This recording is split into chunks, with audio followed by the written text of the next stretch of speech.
محترم سامعین، عزیز دوستوں اور بھائیوں، جب انسان کی عقل پختہ ہوتی ہے تو وہ لفظوں کے بجائے معنی پر توجہ دیتا ہے۔ اسے احساس ہو جاتا ہے کہ ہر بات کا جواب دینا ضروری نہیں اور ہر جگہ بولنا دانائی نہیں۔ کہا جاتا ہے، عقل مند بولنے سے پہلے تولتا ہے۔ وہ جانتا ہے کہ کلام جتنا مختصر ہوگا، غلطی کا امکان اتنا ہی کم ہوگا۔ جس طرح گہرا دریا خاموشی سے بہتا ہے، ویسے ہی گہری عقل والا انسان طوفان برپا کرنے کے بجائے خاموشی سے مسائل کا حل تلاش کرتا ہے۔ جب عقل کی کمی ہوتی ہے تو انسان اپنی کمزوری کو چھپانے کے لیے شور کا سہارا لیتا ہے۔ کم عقل انسان سمجھتا ہے کہ زیادہ بول کر وہ دوسروں کو مرعوب کر لے گا، جبکہ حقیقت میں وہ اپنی کم علمی کو بے نقاب کر رہا ہوتا ہے۔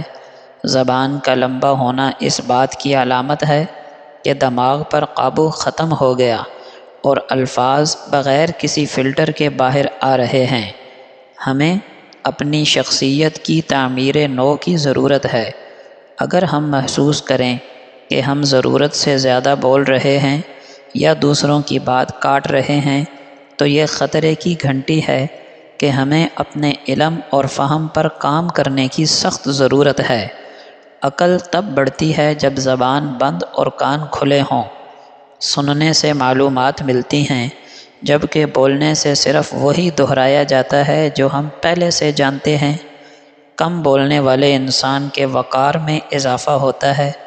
خاموش رہنے والا دوسروں کے لیے ایک معمہ ہوتا ہے، پھر اس کی کہی ہوئی ایک بات 100 باتوں پر بھاری ہوتی ہے۔ جب عقل کا نور دل میں اترتا ہے تو انسان فضول گوئی کی تاریکی سے نکل کر خاموشی کی حکمت میں پناہ لیتا ہے۔ زبان کا لمبا ہونا دراصل عقل کے پاؤں لنگڑے ہونے کی دلیل ہے۔ انسان کی اصل آزمائش تب ہوتی ہے جب وہ اکیلا ہو، اور اس کی سماجی پہچان تب بنتی ہے جب وہ دوسروں کے درمیان ہو۔ تنہائی ایک آئینہ ہے جس میں انسان کا اصل عکس نظر آتا ہے۔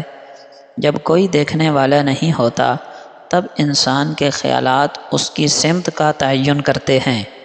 ہر برائی یا اچھائی پہلے ایک خیال کی صورت میں ذہن میں جنم لیتی ہے۔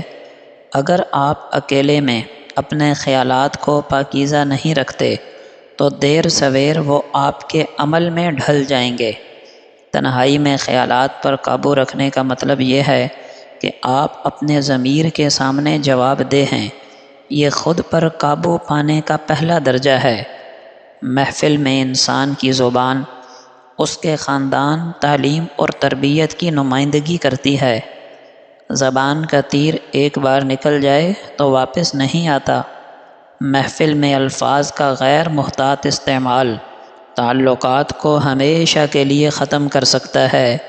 محفل میں زبان پر قابو رکھنے کا مطلب صرف خاموش رہنا نہیں، بلکہ یہ دیکھنا ہے کہ آپ کی بات سے کسی کی دل آزاری نہ ہو، کوئی فتنہ کھڑا نہ ہو۔ آپ کی گفتگو بامقصد ہونا چاہیے۔ جو شخص تنہائی میں اپنے خیالات کو لگام دے دیتا ہے، اسے محفل میں اپنے زبان پر قابو پانے کے لیے زیادہ جدوجہد نہیں کرنا ہوتی، کیونکہ زبان وہی بولتی ہے جو ذہن کی گہرائیوں میں پک رہا ہوتا ہے۔ انسان کو چاہیے کہ وہ اپنی تنہائی کو ذکر و فکر سے اور اپنی محفل کو حکمت و خاموشی سے سجائے۔ نبی اکرم صلی اللہ علیہ وسلم کا فرمان ہے، حیا اور ایمان دونوں ایک دوسرے سے ملے ہوئے ہیں۔ جب ان میں سے کوئی ایک اٹھ جاتا ہے تو دوسرا بھی اٹھا لیا جاتا ہے۔ عزیز دوستو، حیا صرف آنکھوں کے جھکنے یا لباس تک محدود نہیں ہوتا، بلکہ یہ ایک اندرونی کیفیت ہے جو انسان کو برائی سے روکتی ہے۔ حیا اللہ پر یقین کا نام ہے، اور حیا اس یقین کا عملی مظہر ہے۔ جب انسان کے دل میں یہ یقین ہوتا ہے کہ میرا رب مجھے دیکھ رہا ہے، تو اس کے اندر ایک شرمندگی کی کیفیت پیدا ہوتی ہے جو اسے تنہائی میں بھی گناہ سے روکتی ہے۔ اسی لیے کہا گیا کہ ایمان اور حیا لازم و ملزوم ہیں۔ جہاں ایمان ہوگا وہاں شرم و حیا لازم ہوگی، اور جہاں حیا ہوگی وہاں ایمان کی جڑیں مضبوط ہوں گی۔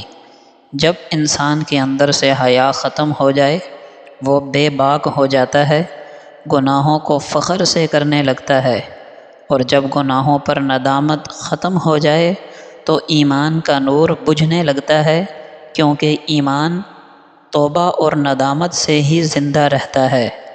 جب دل سے ایمان، اللہ کا خوف نکل جائے تو انسان آزاد ہو جاتا ہے، پھر اسے کسی اخلاقی ضابطے یا شرم و حیا کی پرواہ نہیں رہتی۔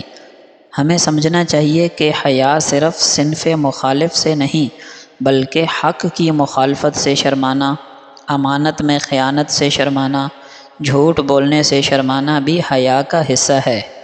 اگر ہم اپنے ایمان کو بچانا چاہتے ہیں تو ہمیں اپنی حیا کی سرحدوں کو مضبوط کرنا ہوگا۔ وہ آنکھ جو حیا دار ہے اس کا ایمان کبھی کمزور نہیں ہو سکتا۔ جس معاشرے میں حیا ختم ہو جائے وہاں ایمان صرف لفظوں تک رہ جاتا ہے۔ کردار کی تعمیر کے لیے حیا کو بنیاد بنانا ضروری ہے۔ خلاصہ یہ ہے کہ حیا وہ پہرے دار ہے جو ایمان کی سرحدوں کی حفاظت کرتا ہے۔ اگر پہرے دار سو جائے یا ہٹ جائے تو ایمان کا قیمتی سرمایہ لٹنے میں دیر نہیں لگتی۔